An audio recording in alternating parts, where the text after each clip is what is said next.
بسم اللہ الرحمن الرحیم۔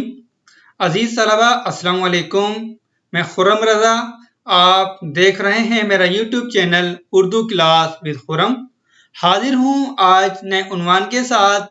آج کا ہمارا عنوان ہے 12ویں جماعت کی گلزار اردو سے ایک مضمون ہے عالمگیر کا انصاف، جس کے مصنف ہیں مولانا شبلی نعمانی۔ اس مضمون میں مولانا شبلی نعمانی نے عالمگیر کے کچھ انصاف پر مبنی واقعات کو بیان کیا ہے۔ آج اس لیکچر میں ہم پڑھیں گے مصنف کا تعارف، سوالات کے جواب، الفاظ کی معنی اور MCQs، یعنی وہ تمام مشقی سوالات اس لیکچر میں انشاءاللہ العزیز ہم پڑھیں گے۔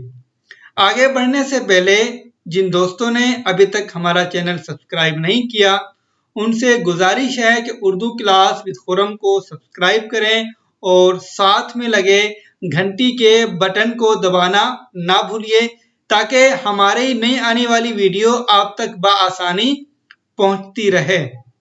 بڑھتے ہیں اپنے لیکچر کی طرف۔ مولانا شبلی نعمانی، مصنف کا تعارف ہے۔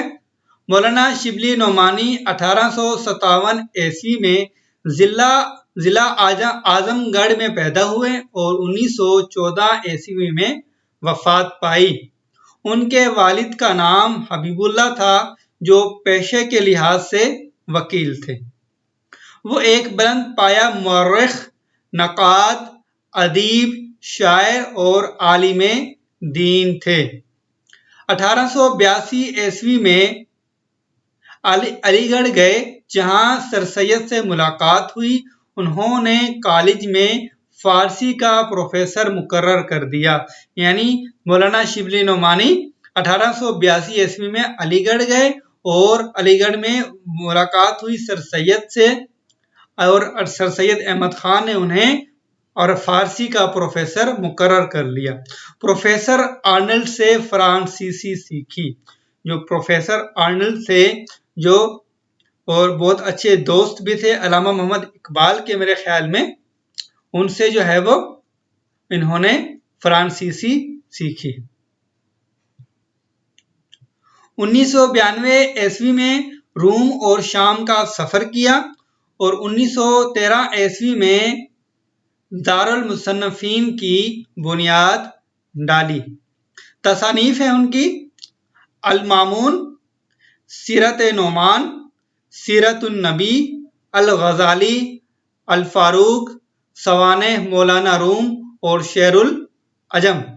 یہ تھا مصنف کا مختصر سا تعارف۔ بڑھتے ہیں اپنے اگلے سلائیڈ کی طرف۔ کتاب سے لیا گیا اسکرین شاٹ آپ کی اسکرین پر موجود ہے۔ یہ وہ سبق ہے جس کی ایکسرسائز ہم پڑھنے جا رہے ہیں یا مشق ہم پڑھنے جا رہے ہیں۔ سوال نمبر 1 ہے، سوال نمبر الف ہے یا جز الف کہہ لیں سوال نمبر 1 کا۔ اورنگزیب عالمگیر کا سب سے بڑا کارنامہ کیا تھا؟ اورنگزیب کا سب سے بڑا کارنامہ اس کا عدل و انصاف تھا۔ وہ بلا تفریق عدل کرتے تھے۔ یہاں تک جواب مکمل ہو گیا۔ اگر آپ اس میں کچھ اور اضافہ کرنا چاہیں وہ کر سکتے ہیں کہ وہ انصاف کرتے وقت کسی رشتے کو خاطر میں نہیں لاتے تھے۔ امیر ہو یا غریب، ٹھیک ہے، اپنا ہو یا پرایا، سب کو ایک ساتھ جو ہے وہ کیا کہتے ہیں، سب کے ساتھ ایک جیسا برتاؤ کرتے تھے انصاف کے معاملے میں۔ اس کو شامل کرنا چاہیں آپ کی مرضی، ورنہ آپ کا جواب یہاں تک مکمل ہو جاتا ہے۔ بڑھتے ہیں اگلے جز کی طرف۔ سوال ساتھ میں لکھا ہوا ہے، جز بے ہے۔ لین پول نے اورنگزیب کو عدل کا دریائے اعظم کیوں کہا؟ کیا وجہ تھی؟ جواب ہے، اس لیے کہ ان کے فیصلے جچے تلے انصاف والے ہوتے تھے۔ یعنی انصاف کے معاملے میں وہ کسی سے کوئی ذرہ برابر بھی رعایت نہیں برتتے تھے۔ وہ بغیر کسی دباؤ کے آزادانہ فیصلے کرتے تھے اور انصاف کے معاملے میں کسی سے کوئی نرمی نہ برتتے تھے۔